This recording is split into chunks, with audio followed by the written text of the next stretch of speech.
They say that shooting stars grant wishes. But will your wish be a blessing or a curse? Ethan and Marlene learned that the hardest way possible. Kersey, Colorado. A village surrounded by wheat and cornfields, stretching as far as the eye could see. On that late August afternoon, the heat had subsided and the sky was turning into a dark blanket dotted with steady stars. Ethan and Marlene Carter, farmhands since they married, sat on the porch after another day's work. Silence was broken only by crickets and the occasional creak of the rocking chair. The night sky was clear enough to reveal a streak of light across the firmament. A shooting star. They both saw it at the same moment. Marlene smiled without a word, but Ethan murmured, "You know what to wish for." She nodded, and in silence, they both wished for the same thing, a child. The glow intensified, straying from a normal comet's path. Instead of fading, it plunged abruptly toward the ground. A muted impact echoed for miles. The earth trembled slightly, and nearby birds fell silent. This was no ordinary shooting star. Ethan grabbed his flashlight and walked with Marlene to the far edge of the farm. From afar, they saw smoke spiraling upward. A crater had formed in the field, surrounded by scorched earth and melted grass. At its center, a smoking rock fragmenty, dark, jagged, too cold for something newly fallen from the sky. Beside the crater, a small creature huddled among the heated soil. A puppy. It looked like a dog. Maybe a stray, with light fur matted in ash. Its eyes were large and pitch black, its ears pointed. Marlene knelt, ignoring the scent in the air. It didn't bark. It just stared, and that's how Star came home with them. In the first days, Star seemed like a gift from the heavens. It ate little, slept a lot, and followed Marlene around the house like a silent shadow. It never barked or howled, showed no strange behavior, just an exaggerated curiosity toward everything.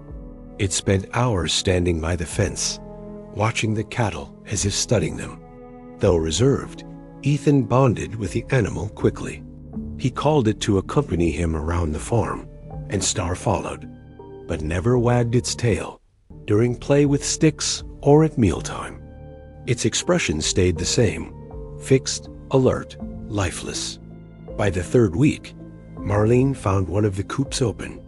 The birds were restless, and one lay with half its body gone, its entrails exposed.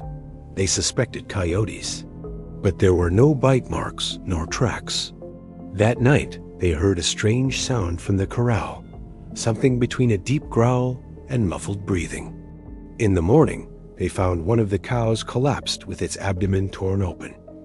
No signs of struggle or spilled blood, just the dried-out carcass with stiff limbs. Ethan inspected the fences, set snares, reinforced gates. Nothing suggested an intruder.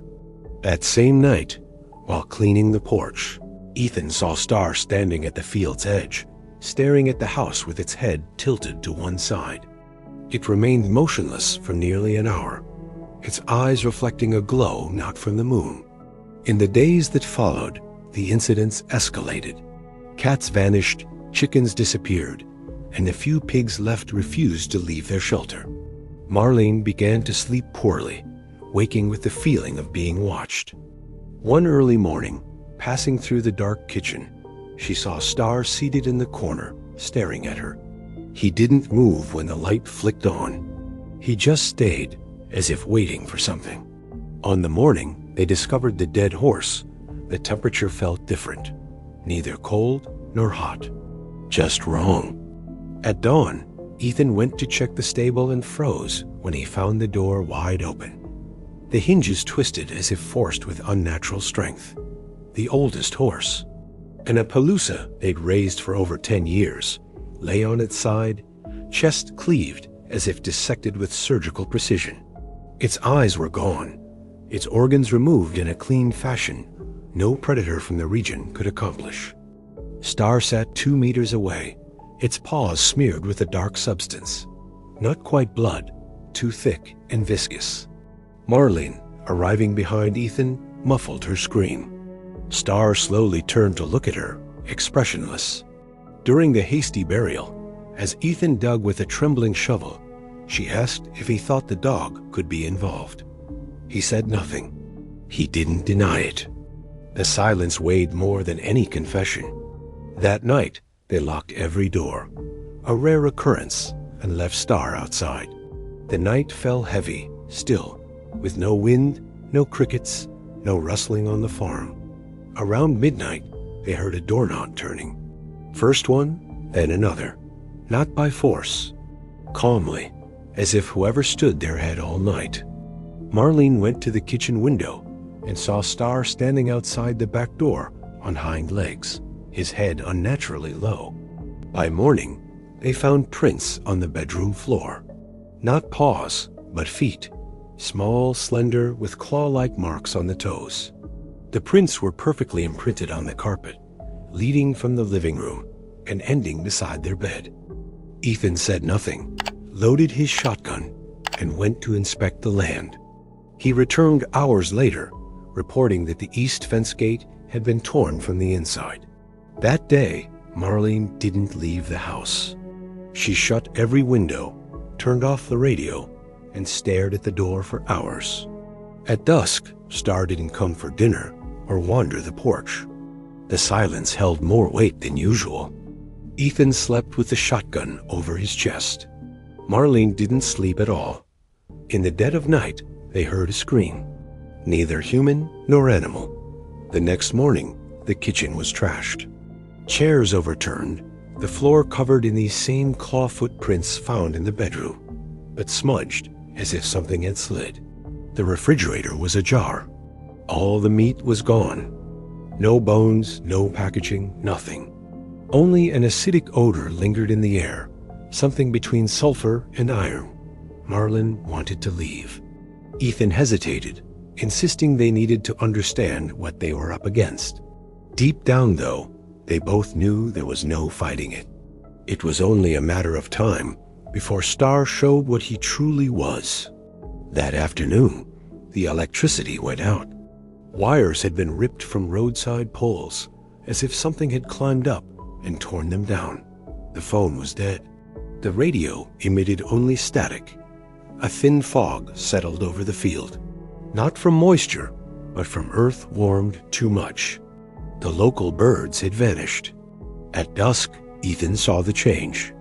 Inside the barn, he was organizing tools when he heard footsteps in the loft above. Star didn't normally go up there. When he looked up, he saw something that vaguely resembled the creature they had adopted. Its skin peeled in places, exposing dark, pulsing flesh and trembling layers. The legs were longer, bent like those of a diseased deer. Its face, its muzzle, had disappeared, replaced by a vertical slit that inhaled and exhaled in moist contractions. Ethan backed away, shotgun raised. Star descended without jumping, floating as if gravity didn't apply to him anymore. At the last second, Ethan fired. The shot hit the creature's shoulder. No blood, but a hissing sound like steam escaping a cracked pipe. Star screamed, and every light in the house blinked once. Even though the power was out, Marlene heard the gun, sprinted to the barn, and arrived to find only Ethan's shotgun, bent as if squeezed by something that defies physical limits. On the floor lay a piece of cloth soaked in dark liquid, dripping toward the field entrance. The scream that followed was not Ethan's. Marlene ran through the fields without looking back. Corn leaves cut her skin like razor-thin blades. The sky, once clear, was now covered in a reddish fog. She tripped, slipped, pressed on. Every crackling movement through the corn felt like it came from all around her. Star no longer walked. He dragged himself along the edges of reality. The barn was the last place she saw Ethan. When she burst inside, she found only bones scattered across the floor and what remained of his hat floating in a thick puddle. Star stood there, taller than any man, his flesh stripped into multiple layers and his eyes replaced by cavities that reflected no light. She ran before he could notice. Or so she thought. Deep in the forest behind the farm, she panted among the trees, directionless. The scent near her wasn't earth. It was the same odor that had invaded the house. Copper, raw flesh, and something reminiscent of ammonia. Then, everything went silent. A soft voice whispered her name, Ethan's voice. But he no longer had a voice, nor a throat. A clearing she stumbled into looked untouched. In the center stood a new structure, woven from roots and twisted branches, shaped like a nest. Inside were remnants, animal bones, bits of fabric, something resembling a wedding band. Star watched from above, hanging upside down from a tree. His malformed limbs curled around the trunk. His eyes had returned, but they weren't the same. They glowed with a dull red, like embers fueled by fear. Marlene tried to run, but he dropped in perfect silence. No twigs snapped beneath him. When she looked back, she saw only his open paws, wrapped in damp fur. Then she felt nothing. 3 days later, a rural patrol arrived to find the farm deserted. The crops were withered, as if drained from within.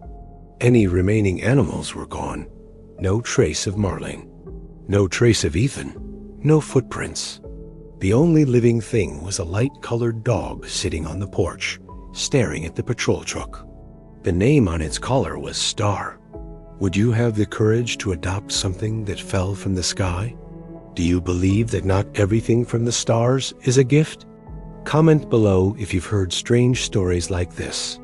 Have you encountered reports of unknown creatures appearing after meteor showers? Don't forget to like, share, and subscribe for more stories like this.